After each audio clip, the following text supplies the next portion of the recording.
Hi, I'm Danger Dan Jers, the host and GM of the D&D Real Play podcast, D&D Dark.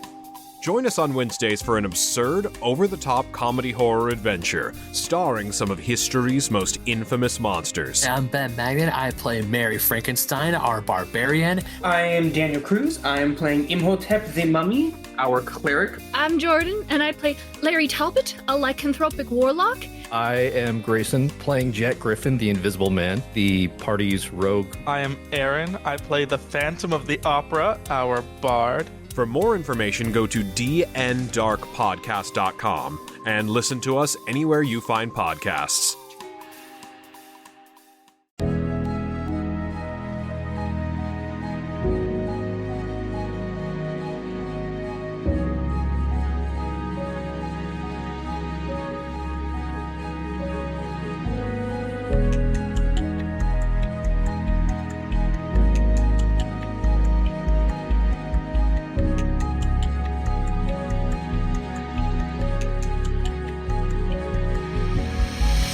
Hey everybody, I would like to welcome you to another episode of Pop Culture Gems. This is a series where Davis Green, talks to amazing creators, artists, cosplayers, voice actors, and so much more. If you like the interviews we do with our terrific guests, follow, and subscribe to our YouTube channel, the CFG channel. We release Pop Culture Gems on all podcast services, on all our main on all podcast services, as well on our main website, confreaksandgeeks.com. Today, I am talking to an incredible voice actor who has been in the game voice acting industry for about 20 years. She has been in so many memorable roles like the engineer Winry Rockbell in Full Metal Alchemist, Cammy in Street Fighters 4, 5, and 6, the pink acid hero Mina Ahito, aka Pinky in My Hero Academia, and the young Damien Desmond in Spy X Family. If you don't hear her voice in the series, she is probably crushing it as an ADR at Crunchyroll on shows like the new Solo Leveling, which is streaming at crunchyroll.com. Oh, that's a good shameless plug-in. I would like to welcome Caitlin Glass to the show. How are you doing, Caitlin? I'm well. Thanks so much for having me. Yes, so finally, I'm so glad I'm able to talk to you. You've been on my list forever, and I'm definitely appreciate the time that you're giving me for this. So this is really awesome. Thank you. Sure. All right. Well, let's get down to brass tacks here. What is your story? Like, what got you into voice acting? What got me into voice acting? Well, I have a degree in theater, and I always knew that I was going to be just an actor professionally. I did not pursue voice acting as my only means of supporting myself as an actor. It kind of just fell into my lap. I think I always knew I would like to try it as one of the many things an actor can do. But going to school in the Dallas-Fort Worth area in the early 2000s, that's where Funimation was based. So a lot of local talent end up working there. It just happens eventually, right? Your agent will get you an audition there, or an actor or director will drop your name there. For me, I ended up there when I was still in college. I had a semester left because a friend of mine became a sound engineer there. And he's like, "You like anime?" And I did. It was just like my casual hobby kind of thing to be into. He's like, "Come to the studio and I'll give you a tour." He even said, "I don't know how to get you an audition or work at all." He's like, "I'm just engineering. I don't know." I'm like, but I said, "I want to go. I just want to see where you work. It'll be cool." And on that tour, I met actor, and then he was directing Eric Vale, and he asked what I did, and when I said that I was an actor, he had me get into the booth right then and there, because there was no actor in at the time, had me say a couple of lines in something, and when I came out, he's like, "Give your information to our talent coordinator and you can work here." That was that. So I got hired on a tour that was on a Thursday, and I was back by Sunday, actually recording over the weekend because they needed to get the very first episode of Case Closed out the door. So my first work at Funimation was in Case Closed. And by the summer of that year, I landed a lead role in a show called Spiral. And it was hilarious and great and a wonderful learning experience. And by the fall of that year, actually late summer of that year, like I kind of did Spiral, and throughout the course of it was at the studio more often, and people heard me, and I had the opportunity to audition for Full Metal Alchemist. And I was cast in that and got going, I guess, in the late summer, early fall of 2004. So. Oh my good. Wow. So that literally fell in your lap. Yeah. Like, it wasn't even like your friend didn't like set you up to meet this person? Not at all. Wow. Not at all. Yeah. That is unbelievable. Yeah. that is unbelievable. It's a blessing, that is so for crazy. Sure. Yeah. How did and then you said your very first role was in was Case Closed. Who did you play in Case Closed? I played kind of the flavor of the week. You know, it's a procedural, so it's a different cast every week unless it's, you know, the main crew, Conan and the gang. But yeah, the victim's girlfriend is who I played. So yeah. Okay. Yeah. If you haven't seen the episode, I don't want to spoil it because it's an excellent first episode of a series, and you can go and stream it on Crunchyroll. Man, look at this. We're not even getting paid for this. Crunchyroll, but we're just, wow, nice. Yeah. Man, the funny thing about, like, it's funny for me, every time I watch Case Closed, I actually introduced that to my mom to anime because she didn't understand why I liked anime so much.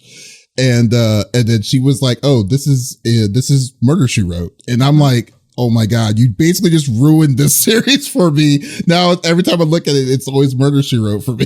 Murder, She Wrote is a great show. I love Murder, She Wrote. It's an amazing show. Yeah, it's an amazing show. But now I'm looking at Case Closed as Angela Lansbury, and I'm just like, I can't. No, thanks. But you came up you came into Funimation during the significant growth of anime, anime series coming to the U.S. Yeah.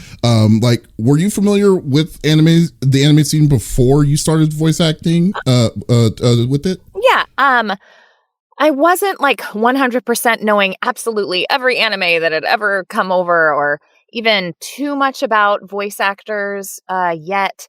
I watched anime in high school with my friends and then kind of got away from it in college simply because I was busy, doing college stuff. And I was in theater, so we had rehearsal all the time.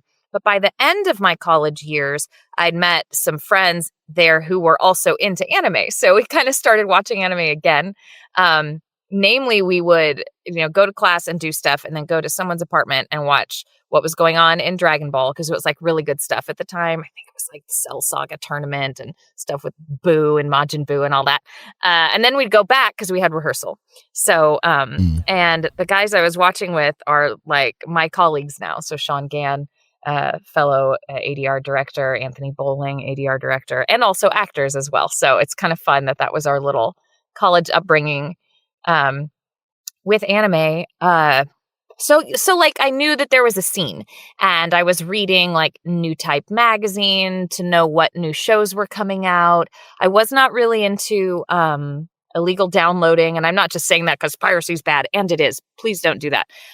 But that wasn't my thing. I didn't even try. I would just watch whatever I could watch legally, and there was a Blockbuster near where I lived that actually had tons of anime, tons of it. Oh, wow. So thank goodness for ADV films because it was mostly ADV stuff.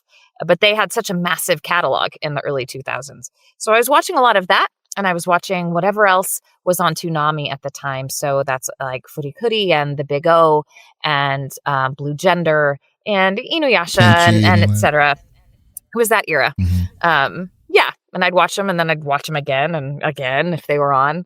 So that's mainly what I was watching when I got into it as a job. Wow. Yeah. I can't believe I like ADV. That brings me back. I'm so old, but yeah, New Type magazine. I mean, yeah. I do remember how that was a really expensive magazine. It was $70 just for one of those things. If you got the Japanese one, probably because it would have been imported. But I was getting New Type USA, which was still not cheap. Mm-hmm. It was still a $30 magazine, and in 2004, that's a lot for a magazine. But excuse me, but it came with a DVD every month, provided by ADV Films. And most of the time from ADV, and it had free episodes of stuff to watch. So maybe 1 or 2 episodes of whatever their new thing was, and it was dubbed as well.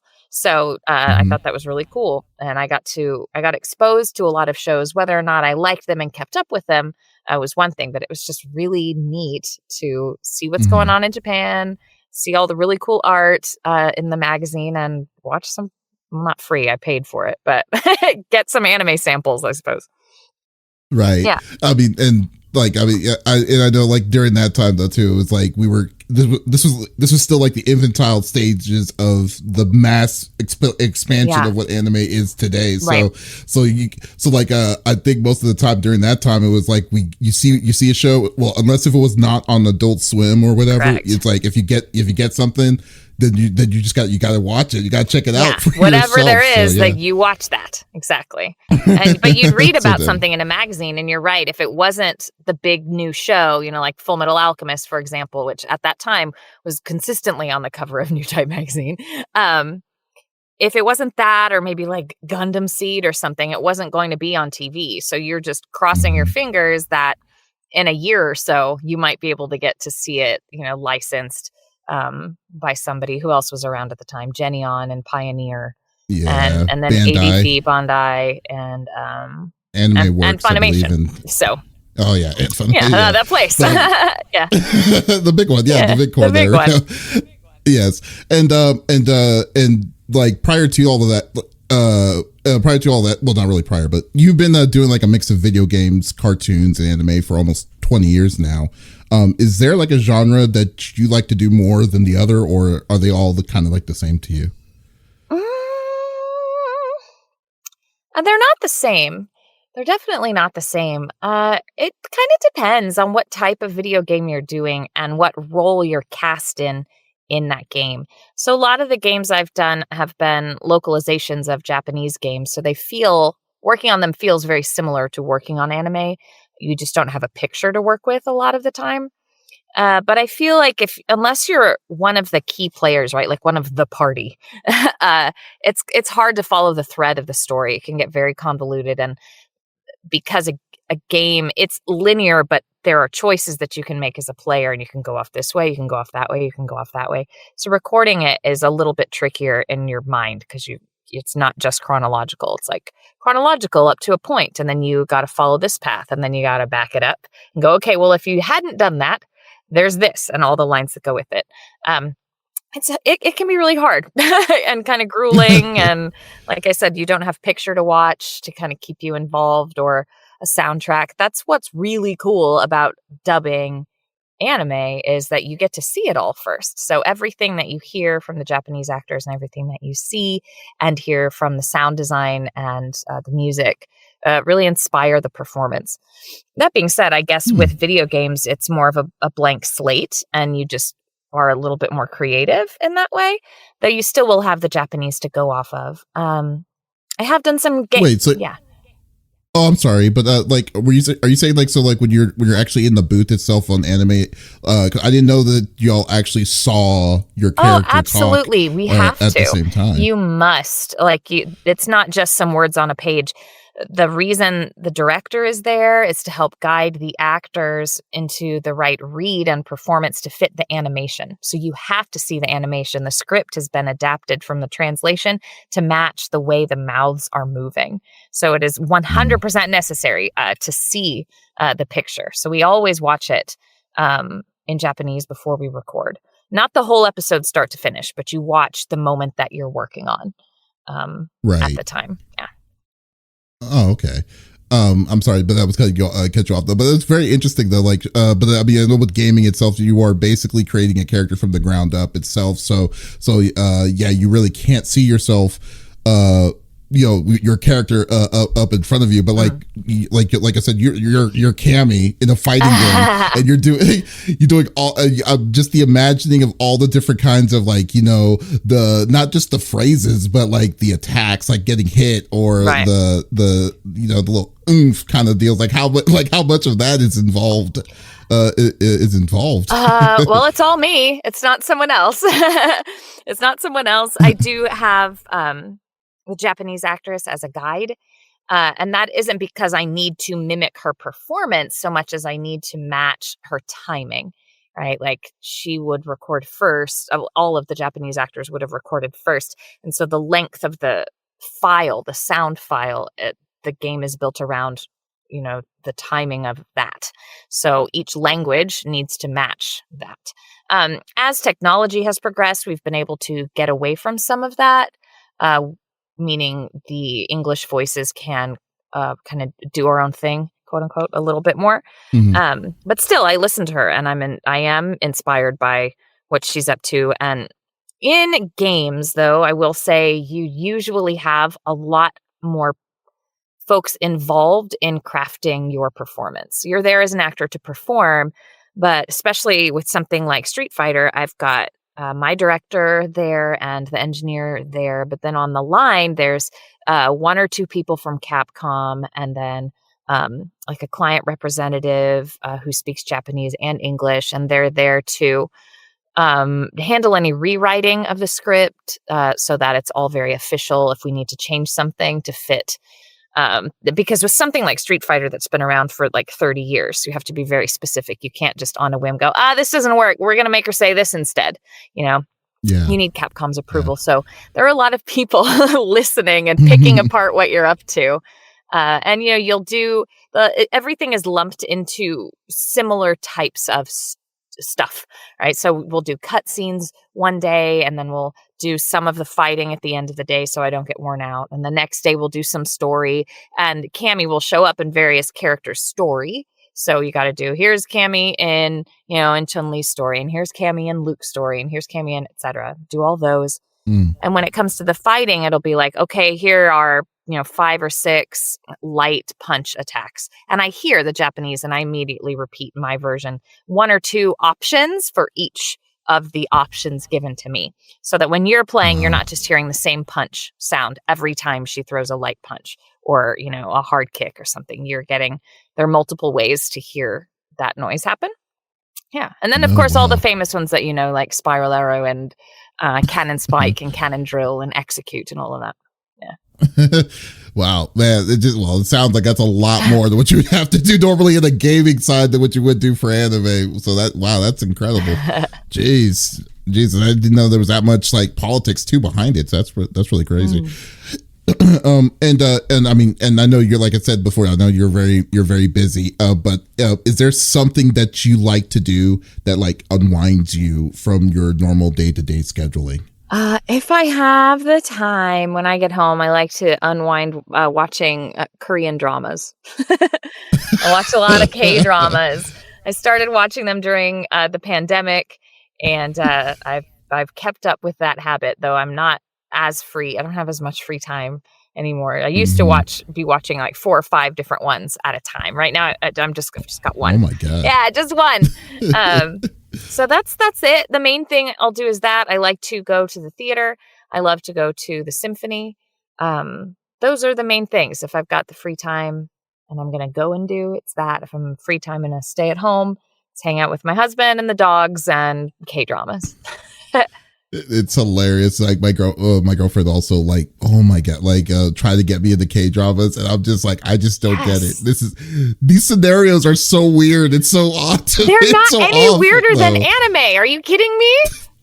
That is true. Not any weirder. You know what? It's fair. That is fair. You're totally right. Yeah. But it's just weird because it's like it's live action, and you just see that in the same scenario. It's like, I don't know if that works for me as much. It seems kind of icky to me, but it's hilarious. But no, there are really good ones. There are some that I admit were like, wow, okay, I got to watch all of this before I go crazy. So no, you're totally right. Yeah. Yeah. So no, do you know about the I love going to like symphonies too. Like, do you know like there's something that's going on in the Meyerson soon about like for what's called Cowboy Bebop big band, like a big band for Cowboy Bebop thing. This like over at the Meyerson. I was just like, wow, okay. Yeah, I love symphony. I used to be in the orchestra for like 10 years. So like I do that all the time. That's great. So, yeah, I haven't checked too much into things that are visiting at the Meyerson. I mostly just follow like what the DSO specifically are doing, the Dallas Symphony Orchestra, because we're patrons there. So yeah, and their season thing, it didn't say anything about Cowboy Bebop at the symphony, but that sounds really cool. I know they had the One Piece thing there last year. I didn't get to go to it, but that sounded pretty neat too. Oh yeah, no, yeah. Like I think it's like sometime in March or something. I'm like, okay, I gotta go. Yeah. There's no, especially it's Big Band. I love Big Band. Yeah. so yeah, there you go. And do you have a personal fandom yourself that you like? Something that you like to collect or do, or something that you enjoy? It's hard working in anime because I collect so many things based on the shows that I am directing or that I'm in, or the games that I'm directing or in. So it's mainly that. That's mainly what I'm collecting. My husband and I have a healthy designer toy collection, so like vinyl figures and things like that, and not just anime ones, but other pretty great ones. Yeah. I don't know. We're definitely collectors at my house. You are an ADR and you have done over hundreds of shows, and I don't know how many, and I know you were doing a streak, I think since 2015. You were doing things like ADR and voice acting for 20 shows a year at point, like over 20 shows a year. I bet you have like racks, like racks of just different kinds of things. Yeah, that you I have to limit myself to what I get. I try to just stick to figures. I will usually just get figures that I voice, not shows that I'm in.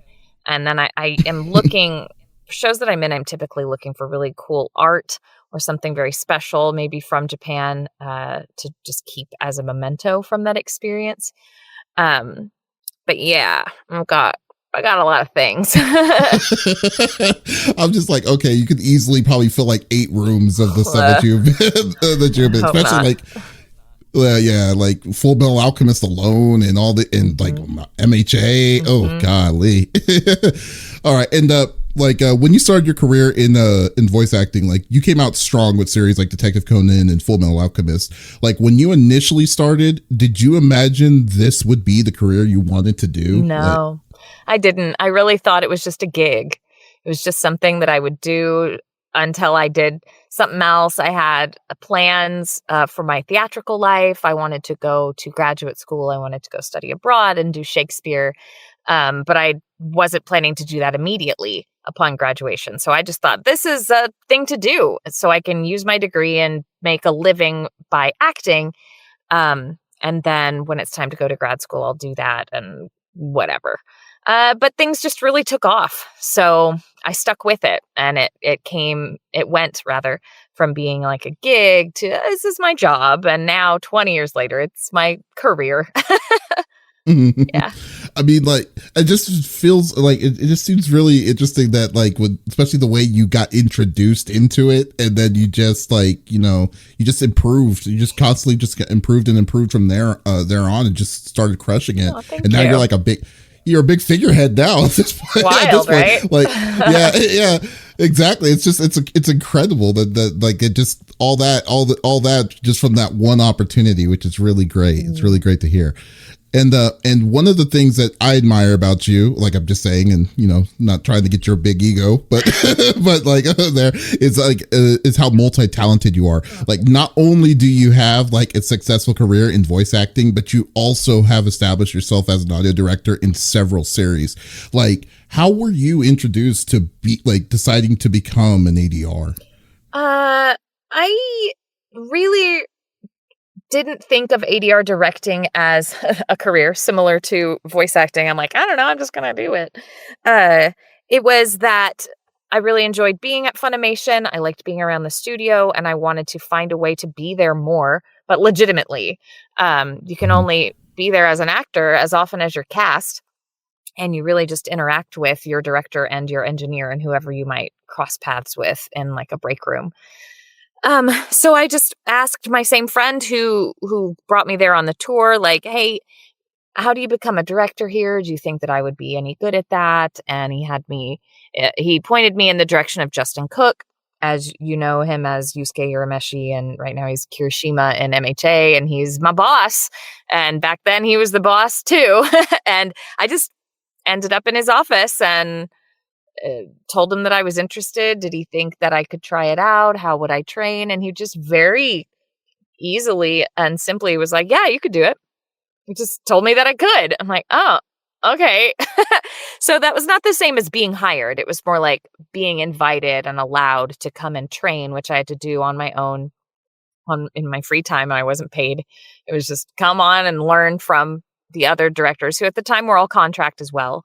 So they weren't being paid to train me. They were being paid to make the anime. So I learned from Mike McFarland and Chris Bevins and Zach Bolton and all sorts of people. Colleen Klinkenbeard, who had arrived on the scene maybe 6 months prior to me. And she was already directing as well. Of course, from Full Metal Alchemist.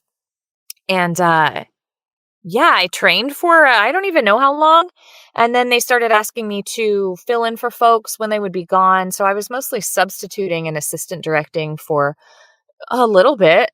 And then they offered me a contract. And not ironically, but it's funnily, oddly enough, it was for Case Closed. So the first stuff I directed was also the first show that I ever voice acted in. So I did Case Closed and I worked on Negima and I worked on the first One Piece movie that we did, which was not movie 1, but movie 8, the Alabasta movie.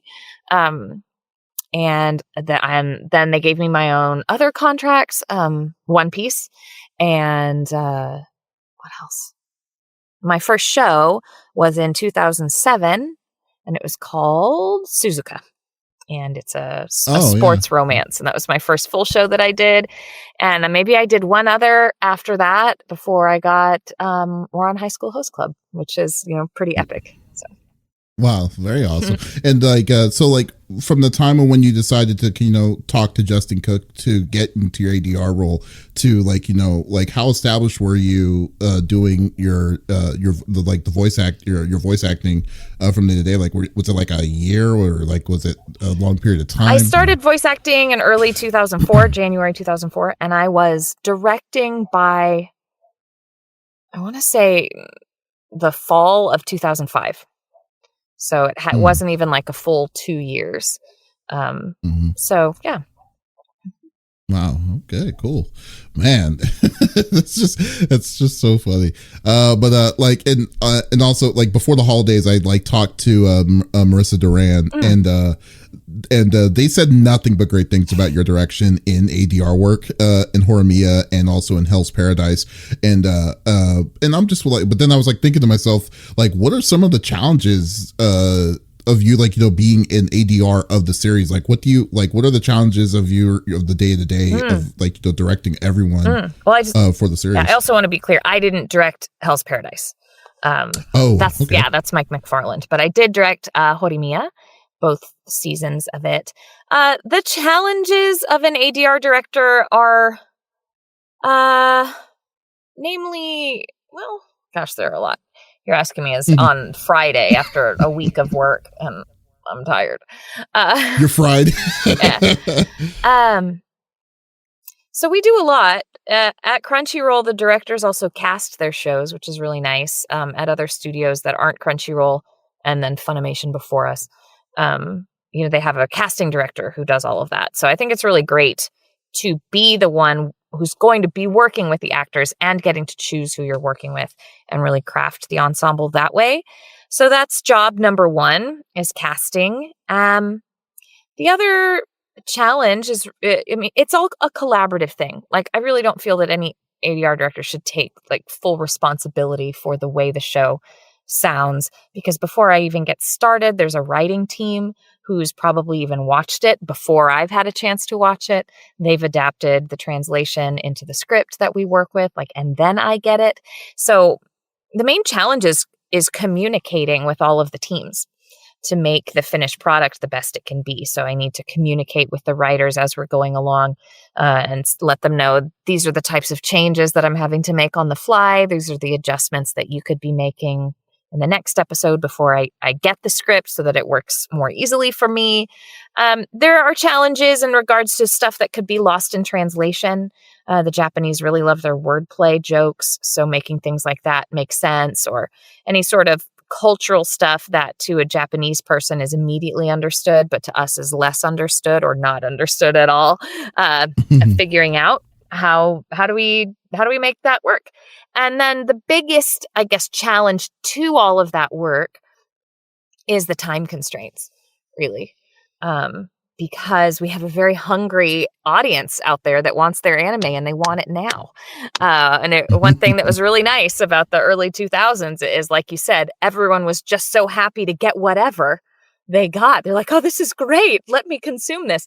But now in the world of streaming, enough is never enough. And they always want the next thing.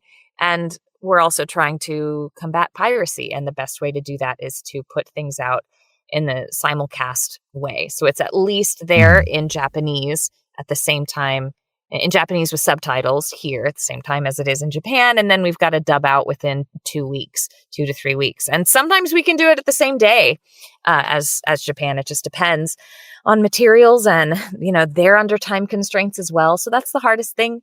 And we're working on typically 2 shows at a time on the regular. So I'm putting out 2 episodes a week of 2 very different series. And I may also be in some form of post-production on an older show or pre-production on an incoming show. And in my position as a senior voice director, I'm also doing things like new director training and just other stuff. Yeah. Oh my God. Like the day of that just sounds insane. Like, have you ever juggled that and like ever done like a voice acting role while doing your regular day-to-day as an ADR? Oh yeah. Ooh. Yeah. We would have assistants. I'd have an assistant come in and run the directing sessions while I popped out to do some voice acting. Or nowadays we just do it at night. So I may work 10 to 6 and then stick around in the evening to record Damien, for example, on Spy Family. That's how that works. That's the life of an ADR director. Direct all day, and if you still want to act, and we all still want to act, it happens at night. Yeah. Do you ever sleep? I mean, Jesus, that sounds amazingly crazy. Not enough. But right now, I am not sleeping a lot because we have a puppy, and then we also have our older dog, who's very much a senior dog and needs lots of extra attention. So nowadays, if I'm not getting sleep, it's because of the dogs. I've really learned to, as best I can, leave work at work and come home and be present with my family. There are sometimes things I have to do, like I have a voice acting career that isn't anime related, that isn't Crunchyroll related. So I have to carve out the time, usually in my mornings, but sometimes in my evenings, just to do auditions and research for those auditions for other things, commercials and other games and Western cartoons and stuff like that. So, yeah, I try to leave anime at work, but then there are conventions, of course, and I love to go and celebrate everything and meet the fans and talk about all of this stuff. Because like I told you, I like anime. I don't think I would still be doing this if I didn't, right? That's very true. But wow, you are very incredible. Oh, that's amazing. Thank you. Yeah, and like I mean, it's just, and also does ADR even do any kind of work, let alone with like localization at all, or do they, or is that a whole completely different group? Like, as a director specifically? Like, I guess with like, like you were saying about syncing and making sure that the scripts were matching, or was matching in rhythm to what the translations are. Is that a matter of localization, or is that something completely different? Localization technically is like making the product digestible for a Western audience, for a local audience. So that has more to do with the content.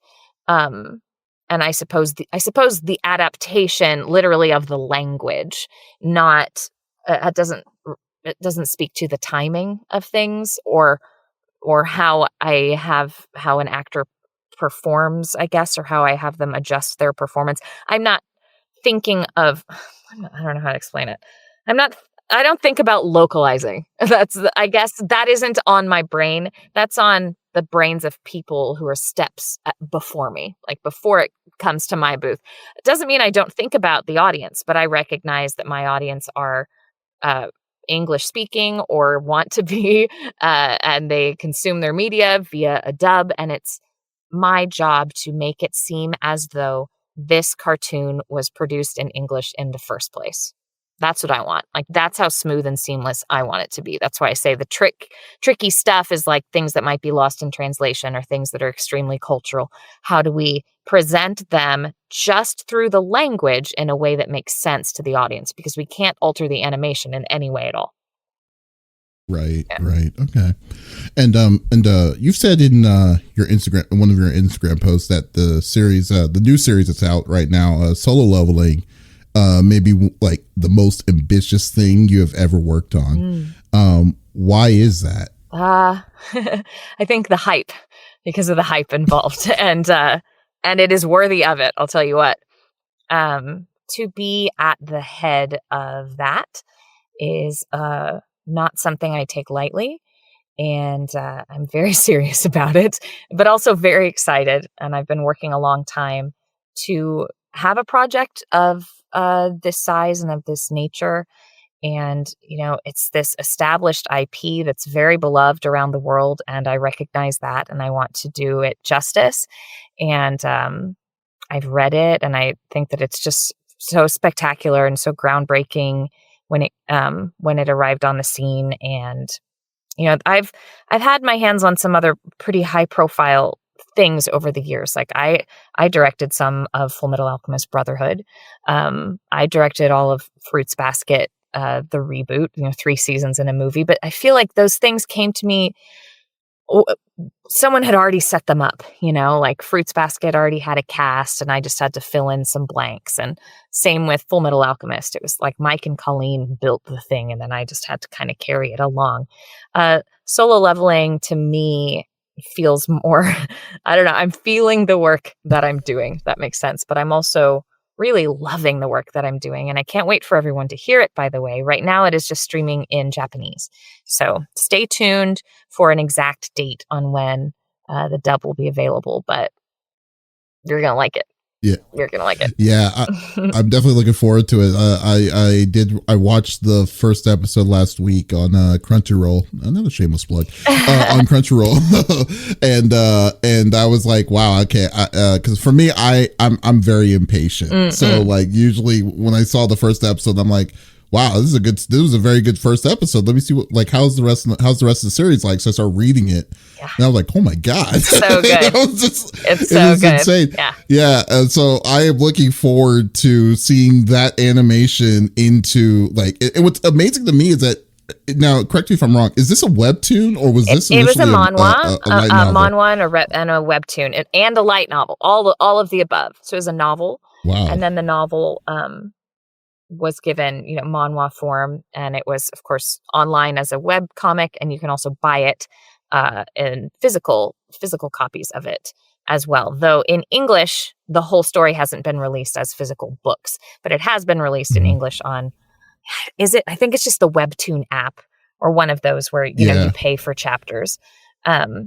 So I think that's really cool. And it's also wonderful that so many Korean stories are being adapted from manhwa into anime. And this will be my second one to work on, actually. But it's awesome because I already told you I love K-dramas and Korean culture. It's weird. I can't seem to do things and have them just be my hobby. They will eventually become part of my work.